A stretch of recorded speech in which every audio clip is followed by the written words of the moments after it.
پر کسی نے جادو کر دیا ہے، انہیں لگتا ہے کہ اب اس کا کوئی توڑ نہیں ہے، لیکن ان کو پریشان ہونے کی ضرورت نہیں ہے، کیونکہ ہمارے پاس قرآن پاک جیسی ایک عظیم کتاب ہے۔ اللہ تعالیٰ نے اس میں شفا رکھی ہے، آیات ہیں ایسی برکت والی ہیں کہ وہ اس کا اثر جو ہے وہ ضائع کر دیتی ہیں۔ انشاءاللہ آج آپ کی خدمت میں ایک ایسا وظیفہ لے کے آئے ہیں جس کے پڑھنے سے آپ کی پریشانی حل ہو جائے گی۔ آپ کا کاروبار اگر ختم ہو رہا ہے، آپ کی نوکری چلی گئی ہے، آپ کو بیماریوں نے گھیر لیا ہے، گھر میں بے برکتی ہے، تنگی ہے، مایوسی ہے، پریشانی ہے، کوئی بھی کسی بھی قسم کا مسئلہ ہے، آپ کو لگتا ہے کہ آپ پہ جادو ہو گیا، وظیفہ سورہ یونس کی آیت نمبر 81 اور 82 کا ہے۔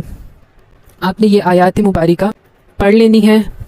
اللہ تعالیٰ کا یہ کلام ہے، آپ نے یہ آیات پڑھ کے اپنے اوپر دم کر لینی ہے، یا آپ پانی پہ دم کر کے ان آیات کو پی لیجیے گا۔ انشاءاللہ آپ پہ کوئی بھی کسی بھی قسم کا جادو ہوگا تو وہ اثر نہیں کرے گا۔